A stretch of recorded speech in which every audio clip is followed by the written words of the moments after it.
We're headed now to the only microbrewery of soy sauce in the United States.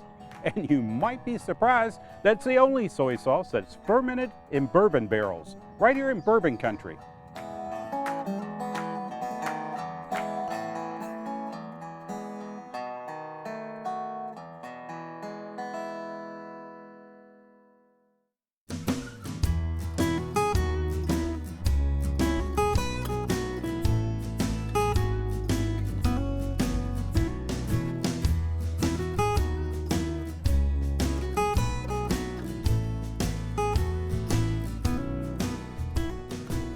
The guy that wrote the New York Times summed it up best. It's like, microbrewed soy sauce in Kentucky was born of oysters and beer and realized with bourbon.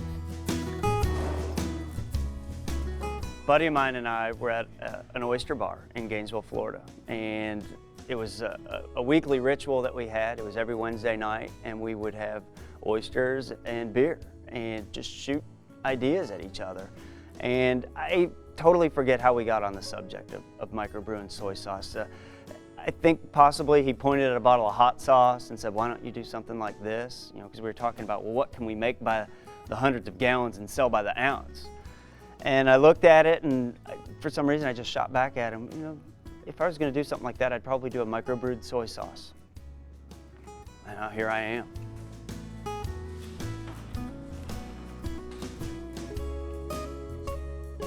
I'm the only one in this country that's doing it, but there's 1,500 microbrewers of soy sauce in Japan, and it's all very regional over there. They're, you know, based on different percentages of soybeans to wheat, different water sources. So it's brewed in Japan very similarly to the way wine might be made in France or Italy, or beer in Germany, or bourbon here in Kentucky. The more I researched it, I found that there were great similarities between brewing soy sauce and distilling bourbon. I felt as though I had just really stumbled on something here.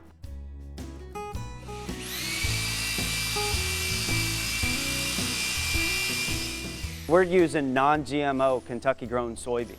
You know, there's more than one source available to me to purchase the soybeans, but I found the perfect source here in Kentucky. He's a Kentucky farmer. He's in Simpson County. He's a fourth-generation farmer. He grows a non-GMO soybean, actually, for a family in Japan that makes miso. Perfect relationship. He also grows my wheat. And then the limestone filtered spring water that I was able to find, it's just, you know, the story behind that into itself, it just makes it a perfect product, perfect relationship.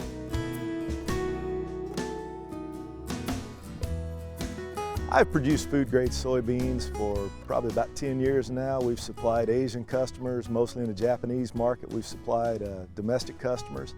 Matt Jamie is an interesting guy with an interesting business.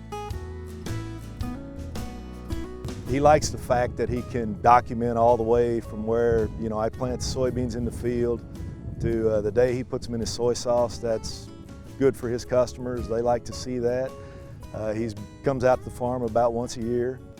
It's nice to go see that a soybean you grew, see where it goes and see that they're pleased with the product you supplied them, and that it's able to, they're able to use it to make a good product on their side. And I'll always remember, you know, when I had my first batch of soy sauce going at home, my practice batch. It was 6 gallons. You know, it's supposed to ferment for 6 to 8 months. And, you know, 6 to 8 months came and went, and it was about 10 months, and I'm staring at it and wondering, how am I going to get soy sauce out of here? I'm just looking at it, and I developed this habit of Googling soy sauce just about every week. And, you know, every now and then I'd come up with something new.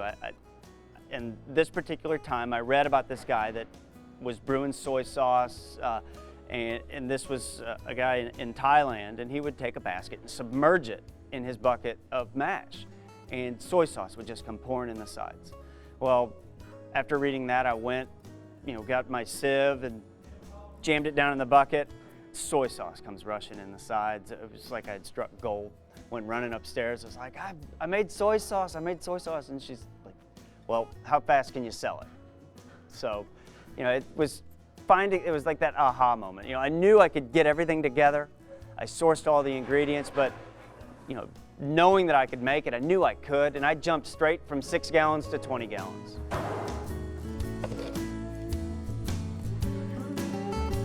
So I'm mixing the soybeans that we cooked with our roasted and cracked wheat.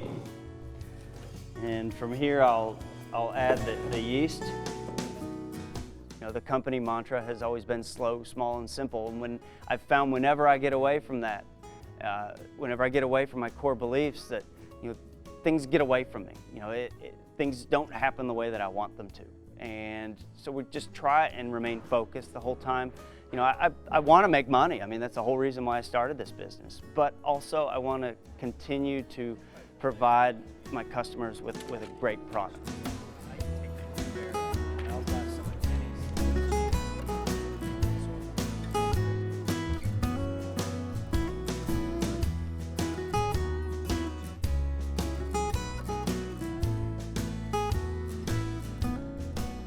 We're brewing soy sauce in bourbon barrels, and it sounds so odd, but it works so well. It just, when I first started the project, people would, do a double take.